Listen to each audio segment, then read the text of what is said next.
नमस्कार दोस्तों, आपके चैनल एजुकेशन ज्ञान अड्डा में दोस्तों इस वीडियो में एमपी टेट मध्य प्रदेश शिक्षक पात्रता वर्ग 3 परीक्षा में जो आपका ईपीएस से 30 नंबर का क्वेश्चन पूछा जाता है उसको इस वीडियो में हम आपको कवर कराएंगे। जो पर्यावरण अध्ययन का जो पार्ट होता है, तो आइए इसको हम देखते हैं। दोस्तों, आपके पास केवल 35 से 36 दिन का समय बचा हुआ है। जो आपका 10 नवंबर को एग्ज़ाम डेट क्लियर है। देखिए, इसमें हम आपको वन लाइनर क्वेश्चन आंसर कराएंगे। इसके बाद आपका ऑब्जेक्टिव क्वेश्चन रहेगा। देखिए, इसमें पहला है, ज्वालामुखी विस्फोट से फास्फोरस चक्र पर सर्वाधिक प्रभाव पड़ता है। तो इसका है फास्फोरस चक्र आपके लिए ये जैव भू रासायनिक चक्र होता है जो चट्टान, मिट्टी, पानी और जीवित चीज़ों से अपरदन के द्वारा ये बनता है, फास्फोरस चक्र। अगला है, सर्वाधिक लवणता मृत सागर में पाई जाती है। सबसे खारा जो है आपका मृत सागर है सबसे ज़्यादा। ग्रेट बैरियर रीफ ऑस्ट्रेलिया के पूर्वी तट पर प्रशांत महासागर में स्थित है। मध्य प्रदेश के बालाघाट जिले में सर्वाधिक वन आवरण क्षेत्र है। अगला है, महासागरों का औसत लवणता 35% होती है। वन पेड़ों की छाल पर लगने वाले सफ़ेद पदार्थ को लाइकेन कहा जाता है। सर्वाधिक पारिस्थितिकी तंत्र महासागर है। यहाँ से देखिए आप, पहला क्वेश्चन है आपका, कौन सी ग्रीन हाउस गैस प्रभाव के लिए उत्तरदायी है? तो कार्बन डाइऑक्साइड है, मीथेन है, नाइट्रस है, जलवाष्प है, क्लोरोफ्लोरो। और आपका एक और होती है, 6 ग्रीन हाउस गैसें होती हैं जो आपका ओजोन गैस। ओजोन गैस यह सीएफसी के कारण प्रभावित होती है। और ओजोन दिवस कब आपका मनाया जाता है? 16 सितंबर को ओजोन दिवस मनाया जाता है। ओजोन की मोटाई मापने के लिए डाप्सन यंत्र होता है। और ओजोन परत किस मंडल में पाई जाती है? तो समताप मंडल में पाई जाती है। वायुयान की उड़ने की दशा भी आपकी समताप मंडल में ही पाई जाती है। अगला क्वेश्चन है आपका, ग्लोबल वार्मिंग सर्वाधिक उत्तरदायी गैस कौन सी है? तो आपका कार्बन डाइऑक्साइड है। अगला आपका है, जुगाली करने वाले पशु किस ग्रीन हाउस गैस को उत्पन्न करते हैं? तो मीथेन गैस आपके कोयला की खान से भी उत्पन्न होती है। धान के खेत में भी जो गैस बनती है आपकी मीथेन गैस होती है। अगला है, ग्रीन हाउस गैसों की संकल्पना किसने दी थी? तो जोसेफ फोरियर ने दी थी। अगला देखिए, कौन सा राज्य भारत का प्रथम कार्बन मुक्त राज्य बन गया है? तो हिमाचल प्रदेश। अगला है आपका, क्योटो प्रोटोकॉल क्या है? यह ग्लोबल वार्मिंग को कम करने के उपाय करने के लिए विभिन्न देशों के बीच यह समझौता हुआ था। अगला है, ओजोन छिद्र का निर्माण सर्वाधिक कहाँ पाया जाता है? तो अंटार्कटिक के ऊपर पाया जाता है। मॉन्ट्रियल प्रोटोकॉल का संबंध किससे है? तो आपका ये है, मॉन्ट्रियल प्रोटोकॉल ओजोन परत के संरक्षण से संबंधित है। ये सब आपका एमपी टेट में क्वेश्चन ये आया हुआ है।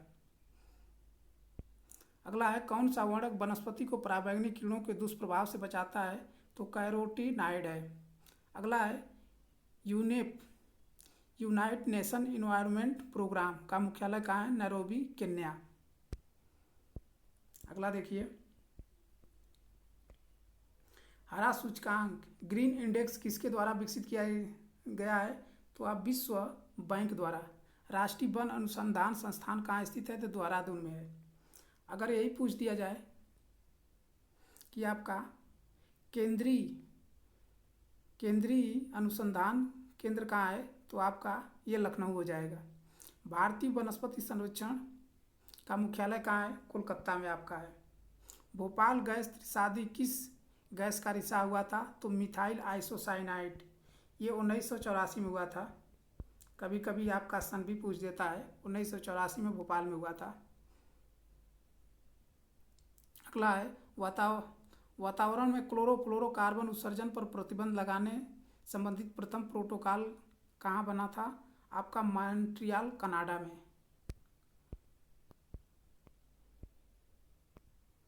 अगला है आपका, यहाँ देखिए, पारिस्थितिकी पारिस्थितिकी विज्ञान केंद्र कहाँ स्थित है? तो बेंगलुरु में है। सलीम अली कौन थे? एक विख्यात पक्षी वैज्ञानिक थे। 5 जून को विश्व पर्यावरण दिवस सबसे पहले किस वर्ष मनाया गया? आपका 1973 में। भारत में वन महोत्सव दिवस कब मनाया जाता है? तो प्रथम जुलाई 1 जुलाई से 7 जुलाई तक मनाया जाता है। जुलाई 1950 में अधिक पेड़ों लगाओ अभियान उद्घाटन किसने किया था? के मुंशी। किस संयुक्त राष्ट्र सम्मेलन को पृथ्वी शिखर सम्मेलन के नाम दिया गया था? तो आपका है पर्यावरण विकास 1992 में संयुक्त राष्ट्र सम्मेलन हुआ था। अगला क्वेश्चन है आपका, भारत कभी कभी हरित मंत्रालय कहा जाने वाला मंत्रालय कौन सा है? तो पर्यावरण वन एवं वन मंत्रालय है। ग्रीन मफलर किससे संबंधित है? तो ध्वनि प्रदूषण से है। ध्वनि की इकाई बताइए आप कमेंट में कि ध्वनि की इकाई क्या होती है।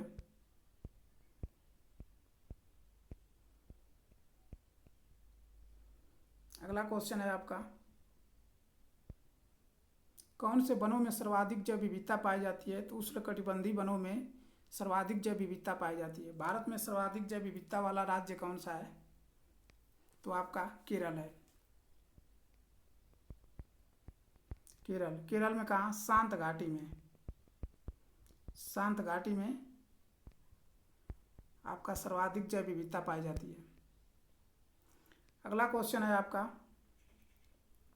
द ग्रेट इंडियन हार्नबिल मुख्यतः भारत के किस क्षेत्र में पाए जाते हैं? भारत के द ग्रेट इंडियन हार्नबिल पश्चिमी घाट के वनों में पाए जाते हैं।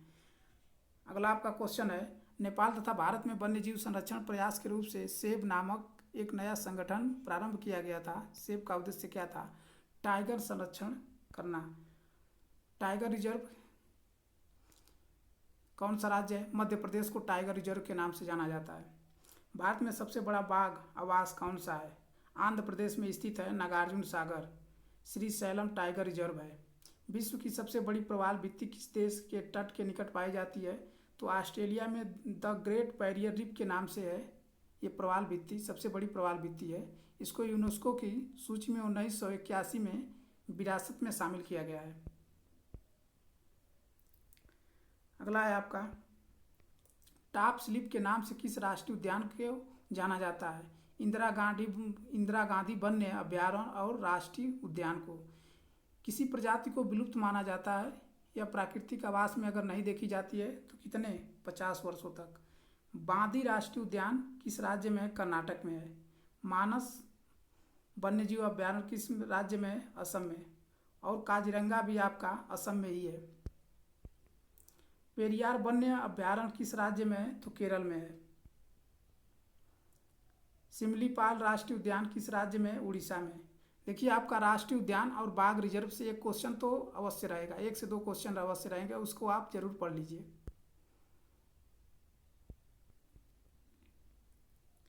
अगला आपका है, सलीम अली राष्ट्रीय उद्यान किस राज्य में? जम्मू कश्मीर में। भारत का प्रथम तितली उद्यान कहाँ स्थित है? बन्नरघट्टा जैविक उद्यान बेंगलुरु में है। पीलीभीत राष्ट्रीय उद्यान कहाँ है? उत्तर प्रदेश में है। दुधवा राष्ट्रीय उद्यान भी आपका उत्तर प्रदेश में ही है। अगला है, भारत की सबसे बड़ी सिंचाई नहर का नाम क्या है? इंदिरा गांधी नहर है, जो आपका राजस्थान में स्थित है। भारत में वन्य जीव संरक्षण अधिनियम किस वर्ष लागू किया गया था? तो 1972 में। भारत में पर्यावरण संरक्षण अधिनियम किस वर्ष लागू किया गया था? तो 1986 में आपका। भारत में जैव विविधता अधिनियम लागू किया गया था 2002 में। ये सब क्वेश्चन पूछा गया है, आप जरूर रिपीटेशन जरूर कर लें। मीठे पानी की कपलर परियोजना कहाँ स्थित है? तो आपकी ये है परियोजना गुजरात की खंभात खाड़ी में स्थित है। भारतीय वन सेवा की स्थापना कब की गई थी? तो 1 जुलाई 1966 में की गई थी। अगला आपका है, जल की कठोरता को दूर करने की प्रक्रिया को क्या कहा जाता है? जल का मृदुकरण। समुद्री जल को किस प्रक्रिया द्वारा शुद्ध किया जाता है? तो आसवन विधि से। प्रकृति में पानी में सबसे शुद्ध कौन सा है? वर्षा का जल होता है। अगर वर्षा का जल न रहे तो आपका देता है अशुद्ध जल। अपनी प्रदूषकों के कारण कौन सी नदी जैविक मरुस्थल कहलाती है? तो दामोदर नदी। दामोदर नदी कहाँ की शोक नदी है? कमेंट में करके आप बताइए। भूमिगत जल को दूषित करने वाला अजैविक प्रदूषक कौन सा है? आर्सेनिक। आर्सेनिक से कौन राज्य प्रभावित है? तो पश्चिम बंगाल आर्सेनिक से प्रभावित है। संसार के स्वच्छ जल का कितना प्रतिशत हिमानी बर्फ के रूप में भंडारित है? तो आपका 70%। कितना? 70%। धूम्रकुआरा का कारण क्या है? तो वायुमंडल में प्रदूषक तत्वों के प्रकाश रासायनिक ऑक्सीकरण द्वारा निर्मित उत्पादकों का तीव्र जमाव के कारण होता है। अम्ल वर्षा होती है। बादल के जल एवं सल्फर डाइऑक्साइड प्रदूषकों के मध्य प्रतिक्रिया के फलस्वरूप उत्पन्न होता है अम्ल वर्षा। काजीरंगा राष्ट्रीय उद्यान किसके लिए जाना जाता है? तो एक सींग गैंडा के लिए जाना जाता है। काजीरंगा राष्ट्रीय उद्यान कहाँ है? कमेंट करके ये भी आप बताइए।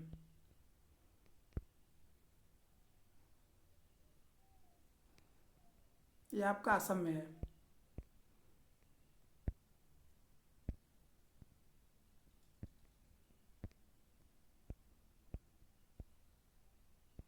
अगला देखिए, राजीव गांधी राष्ट्रीय उद्यान कहाँ अवस्थित है? राजस्थान में। फिर आपका अगला है, रणथंभौर राष्ट्रीय उद्यान नाम परिवर्तित करके क्या रखा गया था? राजीव गांधी राष्ट्रीय उद्यान। थोड़ा सा इसको और बड़ा कर लें। अब देखिए, अगला आपका है, फूलों की घाटी कहाँ स्थित है? उत्तराखंड में। अगला है आपका सलीम अली राष्ट्रीय उद्यान जम्मू कश्मीर श्रीनगर में है। राजा जी राष्ट्रीय पार्क किसके लिए प्रसिद्ध है? तो एशियाई हाथी के लिए है। मध्य प्रदेश का राजकीय पक्षी कौन सा है?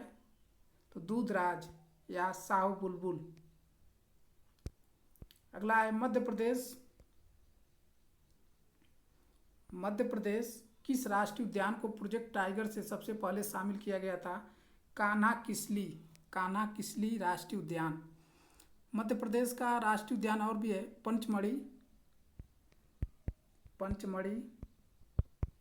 पंचमढ़ी है, पेंच है। अगला है आपका है बाधवगढ़।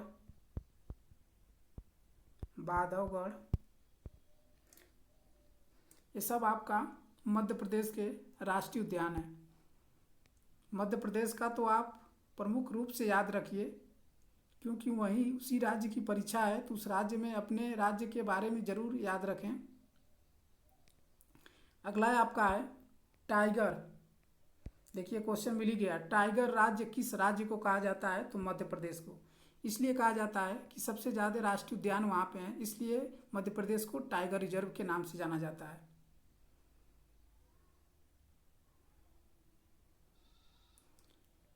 अगला है, एशियाई बब्बर शेर का निवास कहाँ है? तो गिर वन राष्ट्रीय उद्यान कहाँ है? गुजरात में। भारत के किस क्षेत्र को सह्याद्री कहा जाता है? तो पश्चिमी घाट को कहा जाता है। जैव विविधता की दृष्टि से भारत का सबसे धनी स्थल कौन सा है? तो पश्चिमी घाट है। सबसे ज़्यादा पश्चिमी घाट में ही आपका जैव विविधता पाई जाती है। पश्चिमी घाट में ही आपका क्या है?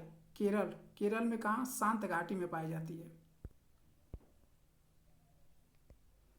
अगला है, पूर्वी घाट और पश्चिमी घाट का मिलन स्थल को क्या कहा जाता है? नीलगिरी की पहाड़ियाँ, जिसे तमिलनाडु में स्थित है। जंगली गधा अभ्यारण्य कहाँ है? आपका गुजरात में। ये क्वेश्चन कई बार रिपीट हो चुका है, सीटेट में टेट में भी आ चुका है और वहाँ भी आ सकता है।